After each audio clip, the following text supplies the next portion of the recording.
متحدہ عرب امارات نے دنیا بھر سے آنے والے شہریوں کے لیے 72 گھنٹے قبل ٹیسٹ کی شرط لازمی قرار دے دی۔ امارات آنے والے مسافروں کو 14 روزہ قرنطینہ بھی لازمی طور پر کرنا ہوگا۔ متحدہ عرب امارات حکومت کی طرف سے آج سے نافذ ہونے والے قواعد و ضوابط کے مطابق رہائشی ویزا رکھنے والے افراد کو ملک واپس آنے سے کم از کم 72 گھنٹے قبل کووڈ-19 کا ٹیسٹ کروانا ہوگا۔ صرف انہیں اسی صورت میں جہاز میں سوار ہونے کی اجازت دی جائے گی جب وہ کووڈ-19 سے پاک ہوں گے۔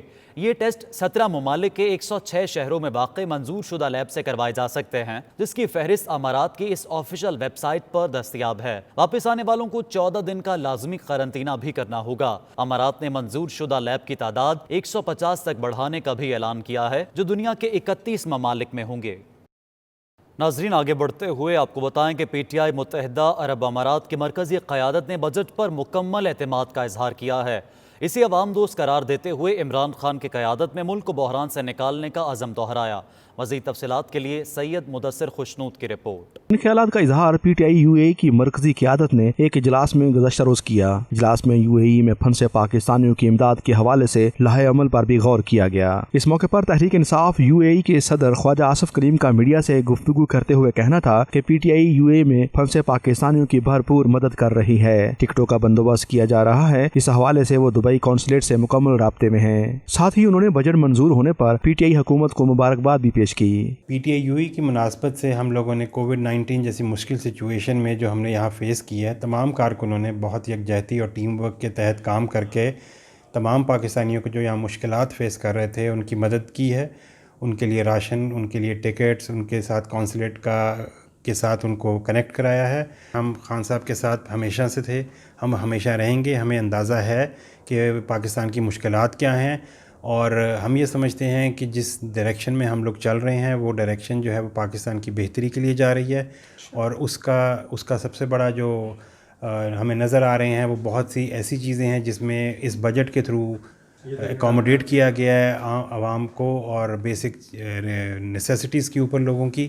پی ٹی آئی یو اے ای کے نائب صدر نواز خان جدون کا اس موقع پر کہنا تھا کہ ابھی یو اے ای میں بہت سے پاکستانی مشکلات کا شکار ہیں، ان کی مدد کے لیے پی ٹی آئی دن رات کام کر رہی ہے۔ ہمارے پی ٹی آئی یو اے ای ہے، وہ ابھی بھی ہر قسم کی کوشش کر رہی ہے، ہیلپ کر رہی ہے جتنے بھی ہمارے ادھر پاکستانی بھائی ہیں، جتنے لوگ جن پرابلمز میں ہے۔ ابھی بھی بہت سے لوگ ایسے ہی جن کے جابز نہیں، ان کے لیے جابز میں ہیلپ کر رہے ہیں، مختلف کمپنیوں سے بات کر رہے ہیں، ادھر گورنمنٹ لیول پہ بات کر رہے ہیں کہ ان کے جابز ہو جائے، اور جو واپس آنا چاہتے ہیں ان کے لیے بڑی کوشش ہو رہی ہے کہ ان کو کسی طریقے سے واپس اپنے جابوں پہ لے آئے۔ جو شور شرابہ اپوزیشن کر رہی تھی، کیا انہوں نے مینج عمران خان کر لیا ہے؟ کیا وہ جو کہہ رہے تھے کہ بجٹ پاس نہیں ہوگا، کیا وہ اس میں کامیاب ہو گئے ہیں؟ دیکھیں کتنے ووٹوں سے بجٹ جو ہے وہ پاس ہوا ہے۔ یہ شور شرابہ ان کا شروع سے ہے، رہے گا، اور خان صاحب پہ ہمیں پورا یقین ہے۔ ٹائم لگے گا، انشاءاللہ سب چیزیں سٹیٹ ہو جائیں گی، اور انشاءاللہ سب کچھ جو ہے نا بہتر ہوگا۔ اور آج بھی یہ ثابت ہو گیا ہے بجٹ پیش کرنے کے بعد اور بجٹ اپروو ہونے کے بعد کہ جو ہمارے فیصلے ہیں پارٹی کے، خان صاحب کے، وہ سب سے عظیم ہے اور ہر کوئی ان کو سپورٹ کر رہا ہے۔ اجلاس میں شریک پی ٹی آئی یو اے کی general secretary Syeda Sabiha Saif, general secretary P T I Dubai Syed Kaleem Ullah Shah Bukhari, P T I U A کے رہنما اعجاز خان، یاسمین کنول، عادل ملک اور دیگر نے بھی اوورسیز پاکستانیوں کی مشکلات کے حل کے لیے پی ٹی آئی متحدہ عرب امارات کی کوششوں کو سراہا، اور قونصل خانہ دبئی اور پاکستانی سفارت خانے کے اقدامات پر بھی اعتماد کا اظہار کیا۔ کیمرہ ٹیم کے ساتھ سید مدثر خوشنود، دبئی، متحدہ عرب امارات۔